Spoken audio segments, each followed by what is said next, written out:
Good evening. My name is Nelda Schulte, and we're going live on Facebook, well, with Restream through Facebook, through Alberta Landlords Watch. And joining me today are Gil Donkersgood from BC, and our special guest is Sherilynn Milsom from Edmonton. And what I do, the reason I do these shows is because I like to share different investors, different ways of investing with landlords. And I would also like to share my tips on landlording with real estate investors because I really don't want you to step in the landmines that I've stepped in, which can be financially harsh and legally very harsh as well. So if I can help you bypass those things and go through the green lights, that's what I'm going to do. And that's why I do this show. So tonight's topic is all about how to buy properties with zero down and no mortgage using seller financing. And Sherry really walks her talk. She is a professional investor since 2006 when she exhausted her capital, and then she started turning to creative investing strategies. And then she started teaching creative investment strategies since 2010. And she hasn't actually applied for a mortgage since 2016. So she's bought multiple properties with almost zero down payment.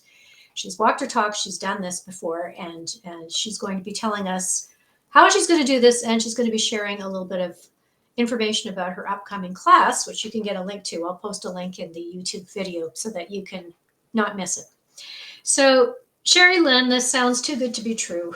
This sounds like one of those fake ads that they used to have on TV where they'd say, put nothing down, get nothing in return, and cost you nothing. So tell me, if this isn't too good to be true, then how does this actually work? Well, first and foremost, this is not get rich quick. And that's what a lot of those fake ads and fake gurus were promoting those years ago. Well, actually, they still do, really. But is the whole get rich quick and buy with no money down and get rich quick. No. It doesn't matter what you do in real estate. If you do it legally, you're not going to get rich quick. So this isn't about that. Okay, go ahead, But get off the show. We want to deal with illegal stuff and get rich quick. But yes, you absolutely can legally buy properties with zero money or little to no money down is what I like to say, because I've bought a lot of properties with no money down, and then some of them have had a little bit of money down. But often when I'm buying properties using seller financing, even if there's a bunch of equity that the seller has in the property that they normally would get that cash right away if they sell the conventional way, they wait for it. They're willing to wait for it so they don't get their big lump of cash until I eventually sell or refinance myself. And to actually, it's I realized the other day it's just a tiny bit inaccurate to say I haven't applied for a mortgage since 2016, because we did refinance one of these seller financed purchases where we bought it with no money down and no mortgage application, and then years later we refinanced it. And because we had had so much mortgage pay down over those years, when we refinanced it, we still put nothing down on the property. So it kind of almost doesn't count as getting a mortgage because we still had nothing down. But anyway, I'm getting ahead of myself. I'm sorry. This excites me so much to talk about this with people. So the bottom line is when you're, Let's just back up though. yeah, Okay, let's say I've taken actually two, well, one rent to own, and then the other one was not called rent to own because she didn't want to do rent to own. It was owner financing.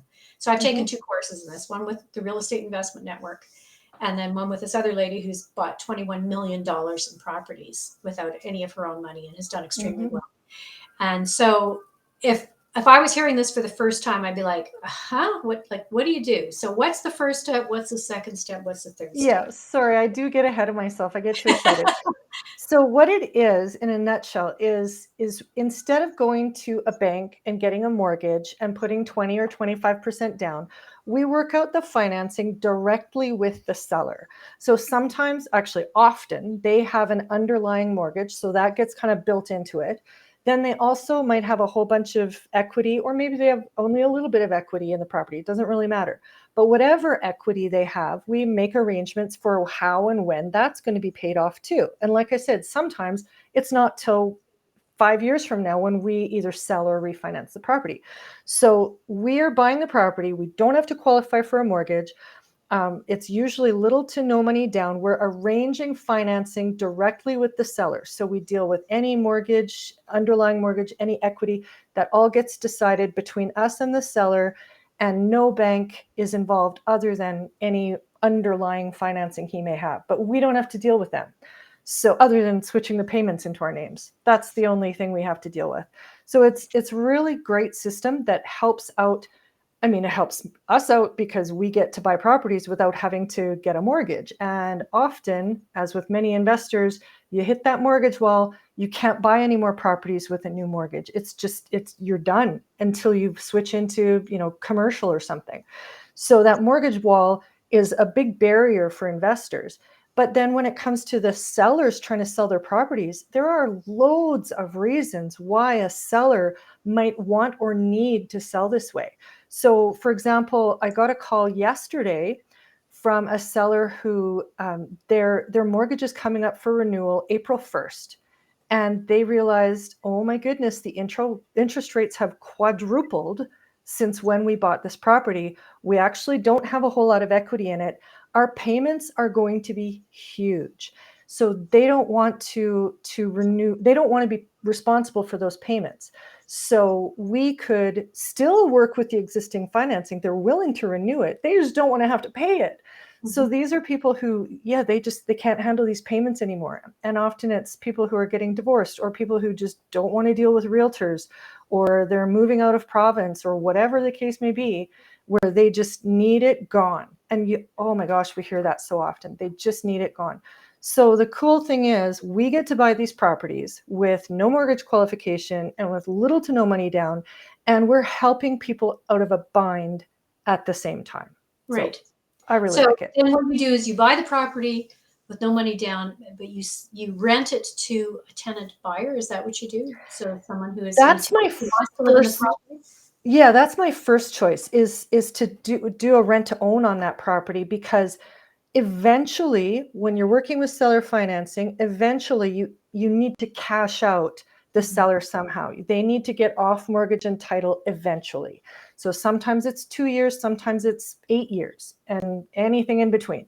So what we like to do, for instance, let's say it's a 3-year term that we have arranged with the seller. And then, because that's what their mortgage is, and that helps them avoid payments, or penalties, prepayment penalties. So we match our original term with whatever underlying mortgage they might have.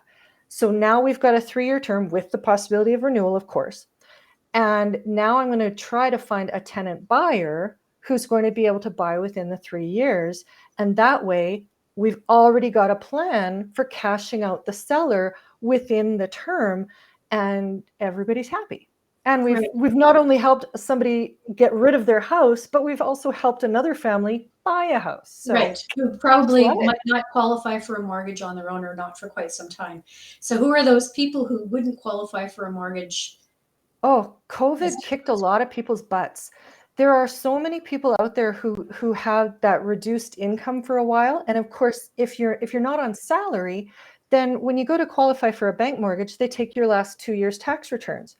Well, if those last 2 years tax returns are artificially low, they're lower than they normally would be, well, now they're kind of stuck behind an 8 ball. And so this gives them the chance to, now that everything's getting back to the new normal, we'll say, now they can have the better tax returns, show higher verifiable income, and qualify for that mortgage in a couple of years. So that's one example of somebody who might not be able to get the mortgage they really want right now, and that they would normally be able to get. And then in a couple of years they can. They probably can, yeah. Or maybe what about newcomers to Canada who might have the cash, but they don't have any credit yet? Oh yeah, big time. Yep. Okay. Yeah, and sometimes it's no, when we're looking for a tenant buyer, we're looking for people who are almost there. they're almost ready to buy a house. We're not aiming for people with terrible credit, so let's just get that out of the way. But yeah, so they're and because we want to set everybody up for success, we want that seller to be cashed out ideally within that first term that we've set up for the seller financing. So yeah, we definitely want to find a good prospect for somebody to, but it doesn't have to be a rent to own tenant. We also will take these and do just a regular rental. And that's that one that I did refinance. We had that just as a regular rental for a few years. And the mortgage paid on was huge. Like I'm talking huge, $17,000 a year was the mortgage pay down because the seller left over $100,000 of equity in the property. So we had the benefit of extra mortgage pay down because of that money left in the property. And in return, we paid them a higher price. So they got a benefit from doing this too. We always want to set up a win-win. That's the big key to doing this, is that everybody wins. Otherwise, why would anyone want to do it? Yeah, exactly. Otherwise, people would just want to wait until they could afford it. But it's nice that they don't have to wait, that they could afford to buy a property that they want to live in now, and then to get their lives in order, get their credit in order, and then decide what they want to do, either pay it off or go through a bank to get the financing, or refinance through the owner, or through you, I mean. Yeah. Well, and when we're selling through, or sorry, when we're buying with seller financing, then those sellers sometimes they, well, like I said, often they just need out or they just want it gone. Sometimes, like in the case with these people who left all that money in, they had already bought their next house. They already had a mortgage on it, so they didn't need to get rid of this mortgage. But they also didn't want to be paying 2 mortgage payments. So that was the big thing for them, is we've already got this, our possession is in 2 months. We can't wait around for a realtor to sell this house. We want it gone now. We want to have that security. We don't want the stress of waiting to see if a realtor can sell it. So they sold it to us. And like I say, they didn't need the equity. They didn't right away. I mean, they wanted it eventually, of course, but they didn't need it right away. They didn't need any cash right now. They didn't need to have that mortgage out of their names. They already had their new mortgage. So they were perfect people for this because they just needed it done. They needed a set time of when they would be able to not be paying this mortgage anymore and not have to make 2 payments. Right. So it's basically, I see us as solution providers. You find what that seller really needs, and then you do your best to provide that solution, whether it's a closing date at a specific time, whether it's a little bit of money now, whether it's just get this monkey off my back. I don't want this debt anymore. This is too stressful. People going through divorce, that's a big one, because now all of a sudden you had this family home with this big mortgage payment. Now one spouse has moved out. You've got 2 households now on the same amount of income, and it gets to be too much. And people realize we can't do this. We don't want to end up with bad credit. We don't want to end up with foreclosure. We just need it gone. Like I said, we hear that so often. We just need it gone. Yeah. Okay. That's really good. So how do you find the buyers? How do you find the people who are willing to sell your house? Sorry, sellers. I'm getting my words mixed up. How do you find the sellers, and how do you find the tenant buyers?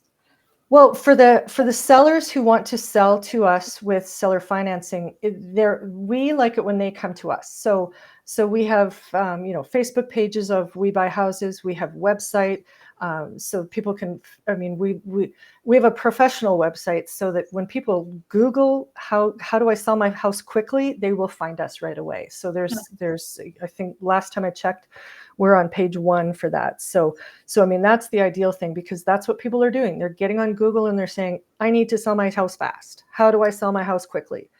And then we pop up and they give us a call. So and you can do it through, there's all kinds of ways you can do it. You probably, in any major city, you probably will see the We Buy Houses signs posted on telephone poles and everything. Gil hates those. Pardon me? Gil hates those. I do too. I have never done one, makes and I the whole never industry look cheesy. It makes everybody look unprofessional. Oh my god! Buyers in my mailbox will buy your house in any condition. And then I've also been, I have to mention this because this comes up all the time. I go on these different real estate shows, not just shows, but webinars where people talk about how they can sort of cash out or acquire properties for next to nothing. And a lot of the American webinars are on, you find people who are going bankrupt, and you take their equity and then you kick them out and they live on the street. And I thought, how can these people live with themselves? Like, it's revolting. And they're all frothing at the mouth talking about how they got this. I think I remember asking one time, so what happens to the person that you got their house, you got their equity, they're already like, whatever, divorced, they had a death in their family, they're sick, because in the United States, if your health insurance doesn't cover your illness, you go bankrupt while you're in the hospital. And so now you don't have a house, you don't have a place to live, you're sick. How the hell are you ever going to get off the street? Like, I don't know how these people could live with themselves. So those programs are just like click. I can tell you the Canadian version of that. So one of the people that we helped out, her husband died, and obviously they did not have any life insurance. They were seniors. So I think that, when you hit a certain point, life insurance is too expensive. So people just let it go. Mm-hmm. Except if you don't have your house paid off, you still need life insurance. So they had a mortgage on the house. They were mid-renovation, and the renovations were terrible. We had to rip them out, but that's another story. But so they were mid-renovation, so the house didn't show well. The husband died, and then she got a second mortgage, very expensive interest second mortgage, and thinking that she would be able to fix up the house and get it sold, except I don't think she was really thinking about how she would pay off these two mortgages, one being very high interest. So suddenly she realized, I'm stuck and I'm going to lose my house. And when you go into foreclosure, you can't buy another house until that foreclosure drops off your credit report in 7 years. Right. So going into foreclosure is a terrible thing for people if you ever want to buy another house again. So this lady was really stuck. She couldn't pay her mortgage. She couldn't sell her house because it was ugly. And she just knew she was stuck. So what we did was there wasn't really much equity. There was a little bit that she got. Actually, we paid it out at the front. So we paid her $5,000 up front so that she could get started in her new life. And that was most of her equity, really. There was only a couple thousand left at the back end when we cashed her out. But the other thing that we did was we closed right away so that we would be making all the payments, and we let her rent it from us for 2 months while she found a new place. Great. So that's the Canadian version. Yes, that's the Canadian. That's the Sherilynn version. Where you're helping people, you're not gouging them and saying, "Oh, goody." Yeah. That just revolts me. Oh yeah, no, totally. And so she saved her credit. She saved herself from foreclosure. She had no more stress because she knew that this was done and gone. And yet she had the money that she could hire movers and pay her security deposit and rent on her new place. And it was just a load off her back. Yeah. And it worked out beautifully. And that's what I love to. And then we took the house, totally renovated it, and sold it to a lovely young family. And it just, it's one of my favorite deals. But where did you had to have spent money on renovations though? So if you didn't spend any money buying it, how did you not? Yeah, well, see, that's another beautiful thing about buying with. So in this case, like I said, we did pay $5,000 up front as a down payment because she needed some cash. Mm-hmm. So we did pay $5,000 down. Whoop-de-doo, we paid $5,000 down on a $300,000 house. It's pennies, really. But then that left us, instead of putting $60,000 down on a house, buying it conventionally, we put $5,000. That left $55,000 sitting in my bank so that I could do the renovations. So it works beautifully if you're talking about doing a fix and flip or a fix and refinance, because now remember, this particular property had that expensive second mortgage. So we didn't want to keep that going. We wanted to fix it up and either sell it or refinance it and do a rent to own or do something. But we couldn't keep that expensive financing long term. That was a little special one with this. But because we bought with almost nothing down, we had the money to do the renovation and then turn around and do that lovely refinance or sale And instead of putting 60,000 up front, or even worse, expensive bridge financing, which is huge interest rates. Mhm. So yeah, and then you still have some down payment plus your renovation costs. So this is a much cheaper way with no mortgage qualification to do a fix and flip or a fix and refinance. Great. Okay, excellent. Okay, so you said the sellers come to you, Mm-hmm. and then the buyers, how do you find them? Well, with buyers, that's the easy part. You once you have the house all ready to go, then you just either list it with a realtor or put it on as a rent to own or for rent on all the Facebook groups and all the rent faster rent to own section and whatever. And what I will often do is I'll put it. I might list it with my realtor and let her know that this is for rent or rent to own or sale. But the thing is, I can do that with her because I give her so much business, either through myself or through referrals. And this is something really important. Just because you can buy with zero down doesn't mean that you should. If the numbers don't work, then you don't want to buy that. And if the property doesn't fit your system, doesn't fit your typical rental property portfolio, you also probably don't want to buy that. For instance, I've had people want me to buy their luxury executive homes. No, even if I could get it for zero down, what the heck am I going to do with it? So I don't take those. So those I refer to my realtor.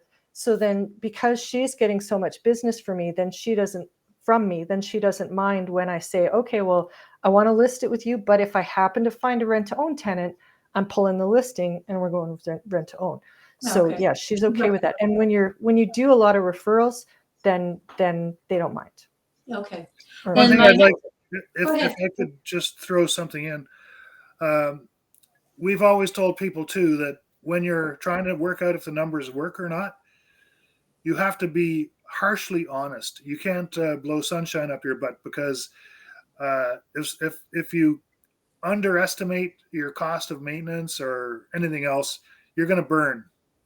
So you got to be really honest and really aggressive and conservative in your estimates of how much you're going to make, rather than fall in love with a property. Oh, absolutely. Oh God, no, you don't. I didn't even buy my own personal residence just based on falling in love with it. The numbers still had to work. Good for But you. I'm just wired that way. But and you're so right. And when you're looking at running the numbers and making sure they work, now, of course, I do rent to own, and that's my preference for these, which brings in more money every month because you're getting the rent plus you're getting a little bit towards the future down payment. So that means instead of getting $2,000 a month in monthly payments, you might be getting $2,500. But when you're running the numbers, I like to run the numbers based on if it's only a regular rental and I'm only getting the $2,000 a month, is this going to work? And what happens if I'm wrong on that rent and I can only get $1,800 a month? Is it still going to work? So yeah, you want to always run with the worst case scenario. And well, I like to say have plans A, B, C, and Z, because you want to run with that worst case scenario and then also look at what's possible, what your potential upside is going to be. But when you're running those numbers, you're looking at worst case. Okay, good. By the way, luxury rentals, when we rented properties, those ones went pretty fast. Oddly enough, for us, they did. Yeah, it really depends where you are. And it also depends because if you specialize in that, you probably would have no problem with that. But I don't. Yeah. So I don't specialize in luxury rentals or executive rentals. I don't know that market, so I don't want that house. And that's a really key point too, actually, is you need to know your local market and you need to know your specialty. Yes. And I like to say buy plain vanilla. So when I'm looking at a property, and whether I want that into my portfolio, then it's got to be, as I say, plain vanilla, which means that there's nothing weird about it. It's kind of your typical couple steps up from a starter home property. And that has the most appeal to the most people. That's why Yeah. it's plain vanilla. Agreed. And that's where you're going to have the most options, because if you have a plain vanilla typical house that's in good shape in a decent area, you'll always be able to rent it. And you probably will be able to rent to own it.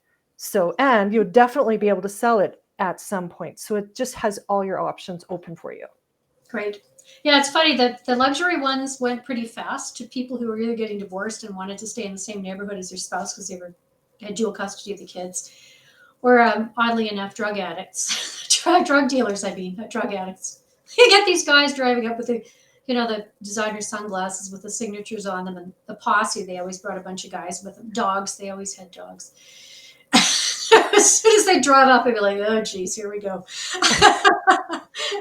But anyway, that's not the norm. That was just that particular market that always astounded me. We got the two types: the people that could afford it, and then the people who wanted to afford it and wanted to pay cash, who were just probably not the kinds of clients you wanted to have. It was funny when you'd ask their sort of what their annual income was, and it would be like $20,000, and they're driving a BMW, and you're thinking,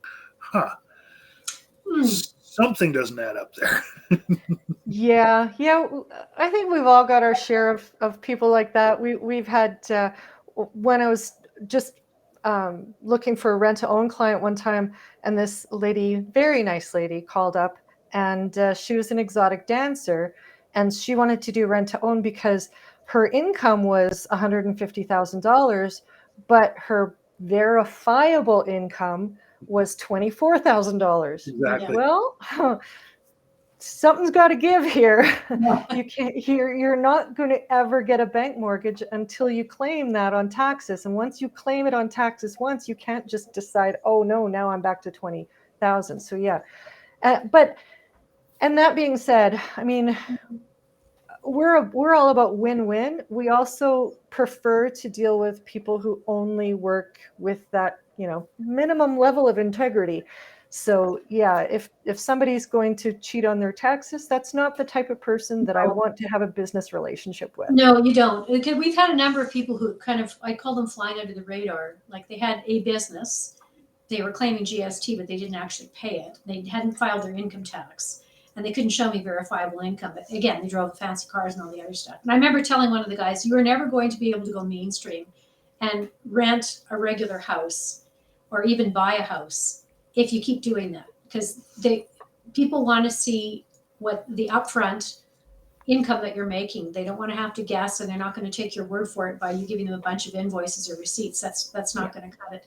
So I said, you think you might be getting ahead now, but you're actually not. You're shooting yourself in the foot. And I said, by the way, the government, if you think CRA is not going to go after you, the question is not if they will go after you, it's when they go after you. And when they do, they will be vicious if you haven't filed your income tax in a number of years. They will just get you.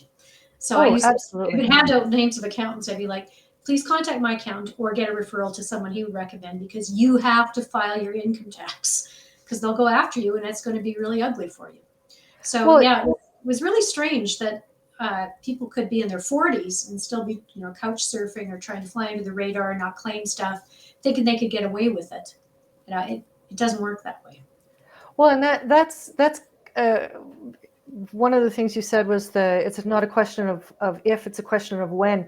I mean, that's how we've always operated as real estate investors, because real estate investment is one of those industries where there's so much I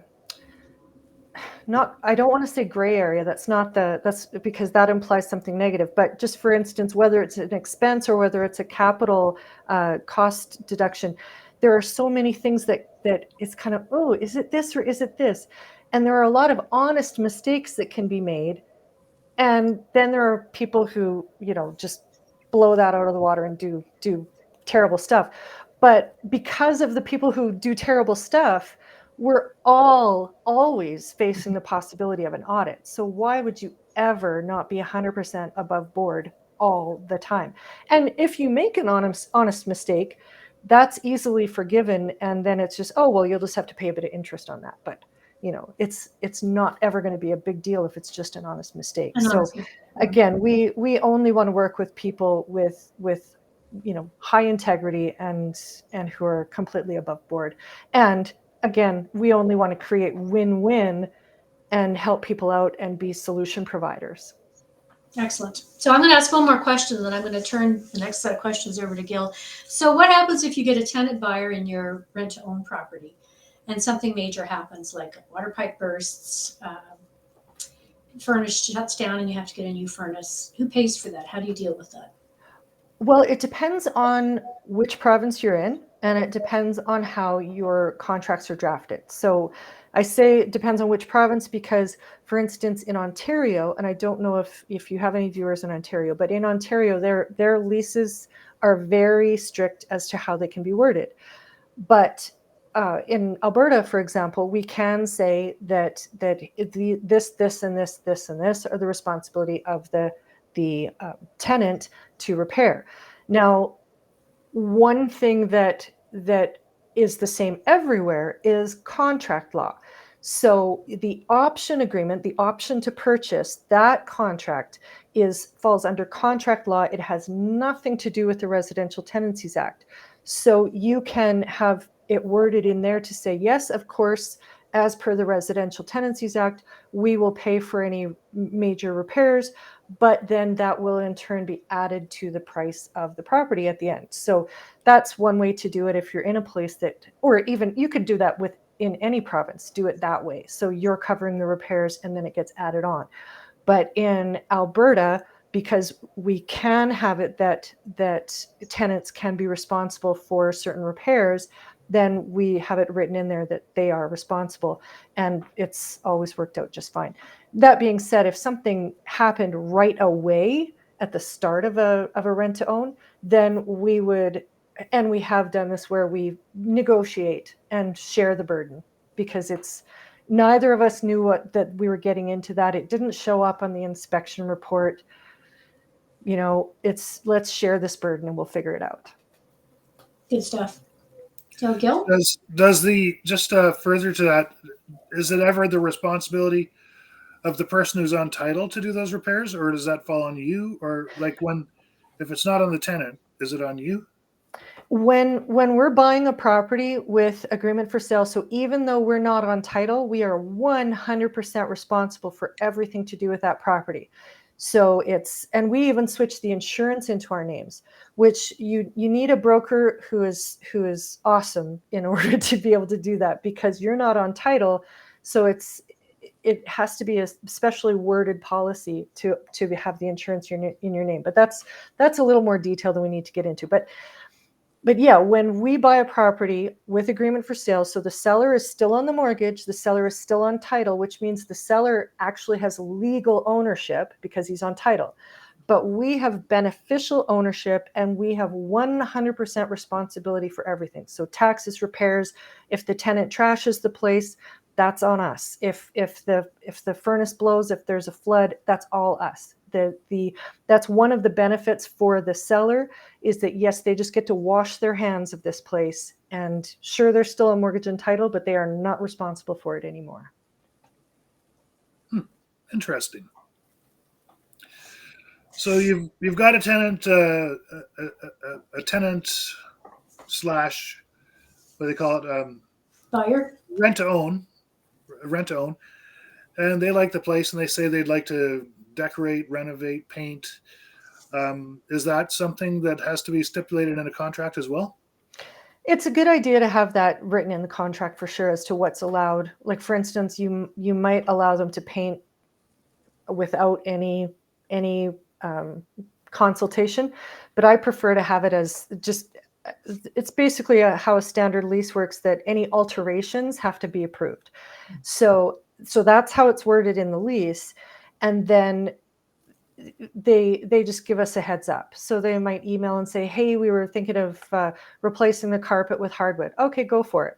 As long as you've got somebody who is qualified doing it for you. Because when they're in a situation like that, they can even do it themselves if they're qualified. experienced or have somebody qualified and experienced working with them. So yeah, they can do those sorts of things. And now, of course, if it's plumbing, electrical, gas, all of those need a proper licensed tradesperson to work with, of course. Yes. Oh, and anything requiring permits, they have to get, because we are the person we're not on title, but we are the owner with power of attorney to give us the ability, even though we're not on title, we've got that power of attorney so that we can apply for permits. So if, for instance, you've got somebody in there who wants to finish a basement, well, that's going to require permits. So then we have a power of attorney giving us control that we can go and get those permits for them or authorize it. Okay.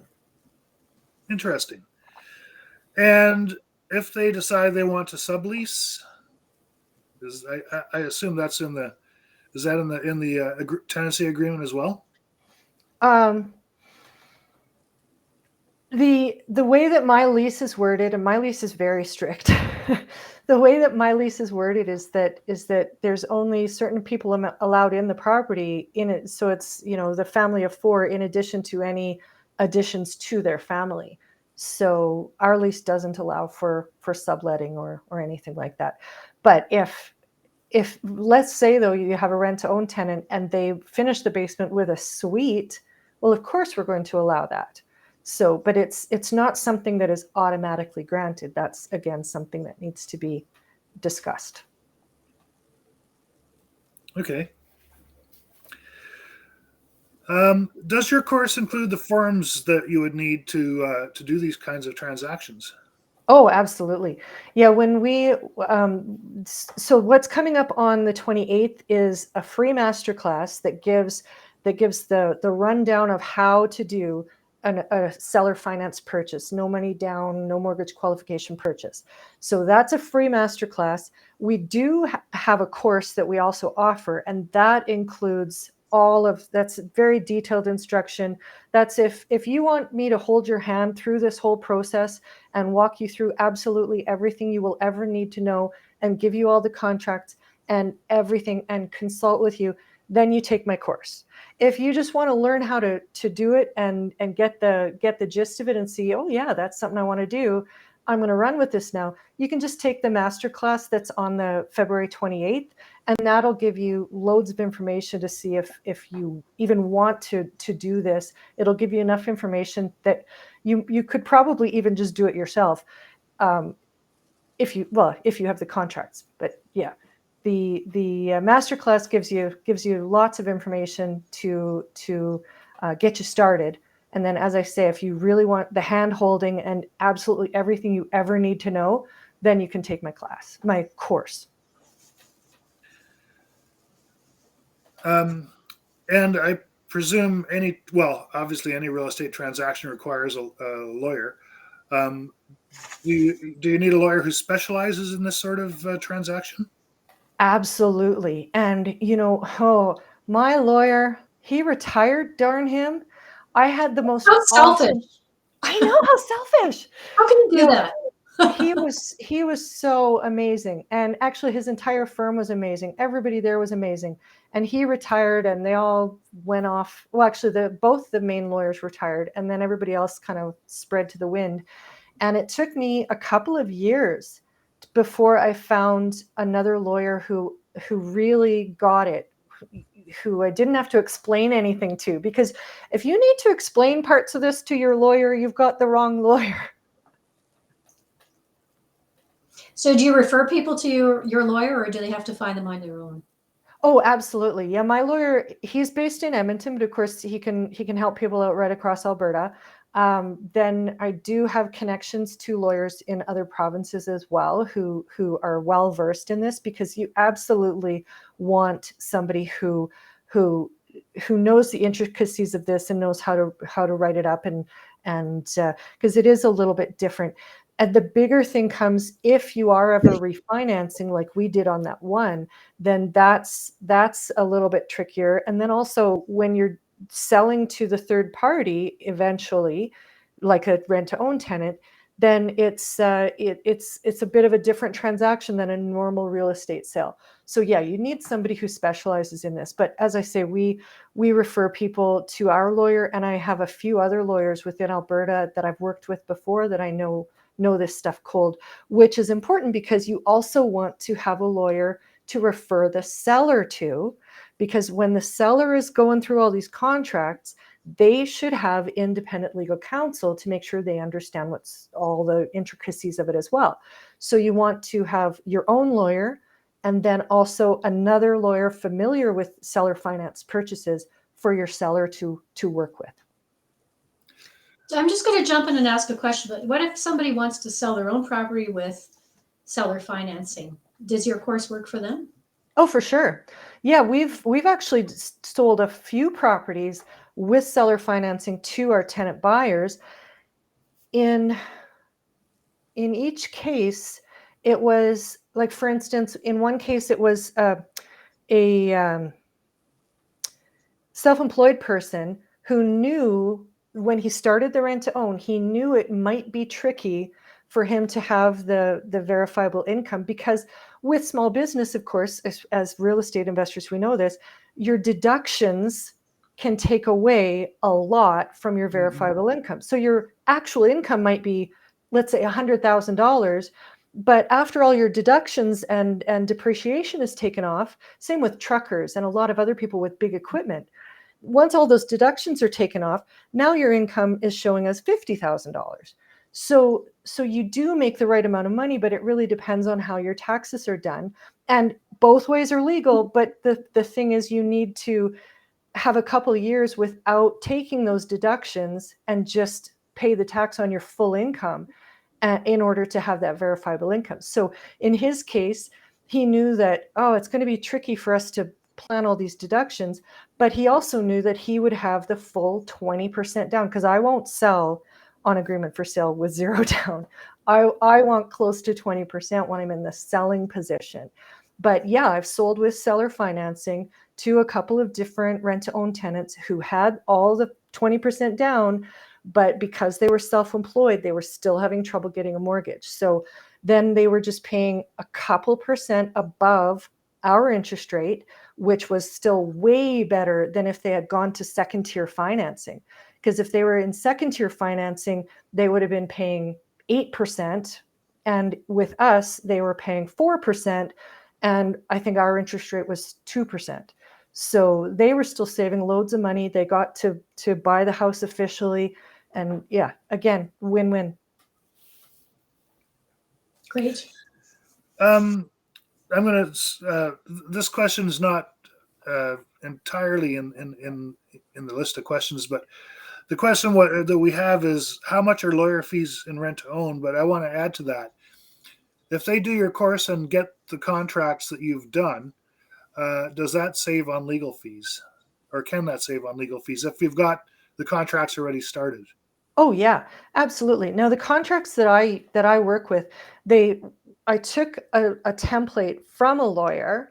So they started out as a basic template from a lawyer, and then I added all of my years of experience and learning from mistakes and everything else into these contracts to really, and actually not only that, but also to make it more clear to the seller and more transparent. So for instance, on my purchase agreement, it outlines a few terms that will later come in the agreement for sale, which is kind of like the mortgage document. You know, when you buy a property, you have your standard purchase agreement, and then when you go to the lawyer, you sign that great big 30, 40, 50 page mortgage document.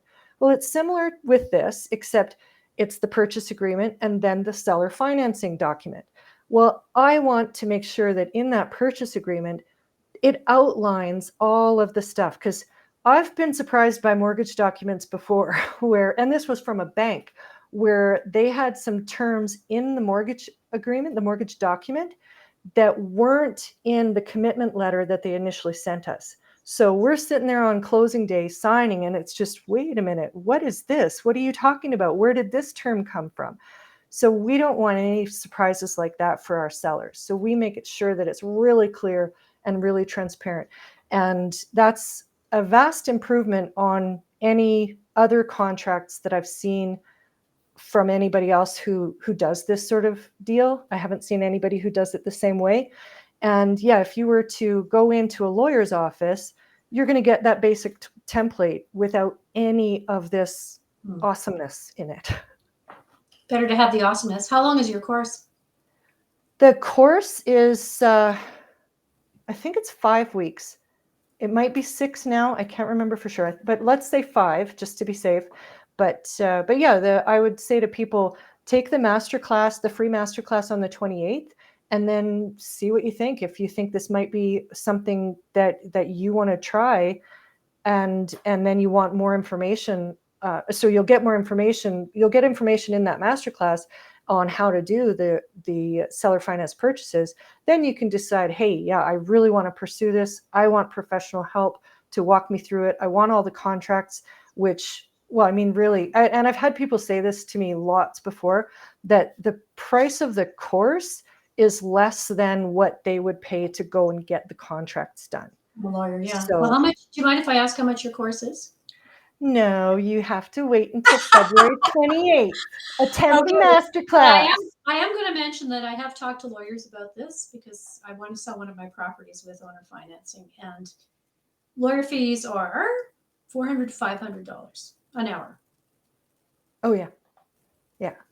So just imagine a few hours of lawyer fees explaining something to you or creating documents for you, and they charge you for everything: paper clips, phone calls, photocopying, your time photocopy.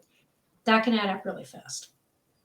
So like $2,000 for lawyer fees, chump change for them.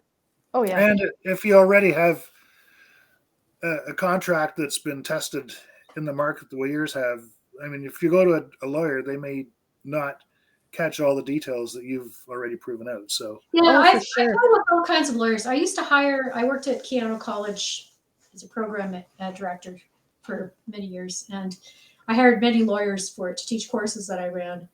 And you have some people who were like top of their class, very articulate, very intelligent, very ethical. And then you have the other people who they weren't lawyers, they'd probably be behind bars.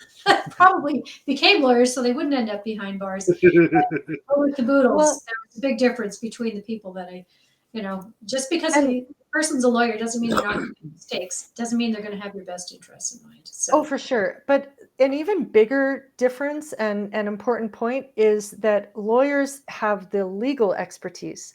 They don't have the operational experience.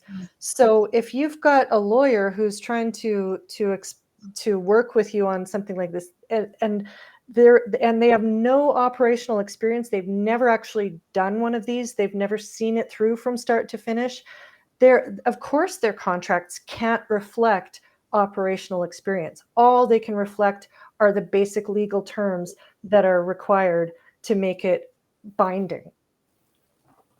So what do you do if you have tenant problems while the tenant buyer is in the property? Well, I have a really big dog, and I say, sick him. No, I don't.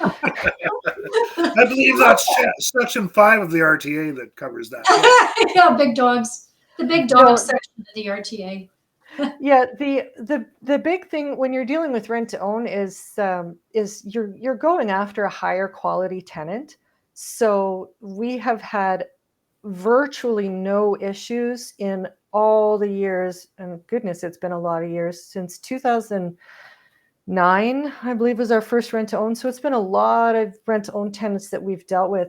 And even in the rare case where somebody needs to walk away, like we had a couple people in the oil slump, they were both high up engineers in the oil field, both lost their jobs, and they had to walk away from the property. So they were getting nothing back because they were starting to get a bit in arrears in rent. So they were getting nothing back from their option payments. So they were walking away, not getting any money back, and they still cleaned that place better than anybody I've ever seen clean a rental before. Oh, wow. So you're getting higher quality people, and there are rarely issues when you're dealing with rent to own if you are qualifying people really well, of course. Yes, and then my last question, I think you've answered already. If people get stuck, where do they have, where can they go for help? Because I've taken a number of courses. I even took one of these courses through RAIN. I was in you were a speaker in one of the RAIN classes, and I called you for help, and you were making pierogi, and you interrupted your pierogi making to help me, which was very nice of you. But overall, I find that's usually the section that people need help with when they take a course. It's like you can read the information, but when you're dealing with human beings, especially legal stuff, I get very nervous dealing with legal stuff and big numbers because, how many hits can you take, So you want to know that there's somebody there that you can rely on. So what kind of support do you offer your students? Oh, for sure. Well, when people take my course, then they automatically get a couple hours of in addition to all the one on a few classes, because we keep the class sizes really small, so it can be really interactive. So in addition to that, then they also get consultation time one-on-one with me, and even if somebody has used up all their official consultation time and they still need help, I'm going to help them. I actually had a guy call. He took one of my rent-to-own courses, I think 2 years ago, and he emailed me just a couple of weeks ago asking for help on a potential deal he was doing. And so, I walked him through it, because why wouldn't I? So yeah, once people are my official students, then I like to take care of them. So, well, that's very nice. That's good to hear. So your masterclass is February the 28th. At what time? It's at 7 p.m. Mountain. 7 p.m. Mountain Standard Time. The 28th, which is what day of the week is 2 that? weeks. Happy Valentine's Day, by the way. Oh Same my to you. goodness. Yeah, it's a Happy Tuesday Valentine's. night. So it's Yeah. going to be a Tuesday night at 7 p.m. Yep. Mountain And Standard Time. that's Alberta. Alberta time, yeah. So what I'm going to do is I'm going to include the link on my Facebook Live tomorrow after I publish this YouTube video, and I'll also publish my affiliate link so that if you decide that you want to take the course and want to go and get Sherry's hand holding, which I strongly recommend, because anytime through the first time through anything, you need some hand holding. You really do. Well, Especially if I can say that, like, when you're getting into this kind of business, a mistake is going to cost you a lot. Yeah. Oh God, yes. Yeah. Well, and the funny thing is, my first big mistake didn't cost me anything. It lost me, because I walked in with the totally wrong documents, and I set them down in front of the seller, who was just losing his mind, needing to get out of this house. He was getting a job overseas. He had a whole lot of stress in his life. He wanted it gone. He was willing to walk away from $70,000 in equity just to get this gone so he could move on with his life. And I walked in with all the wrong documents, and I confused the heck out of him, because I had taken one of those American courses where they're just, get this and do this, and then screw everybody.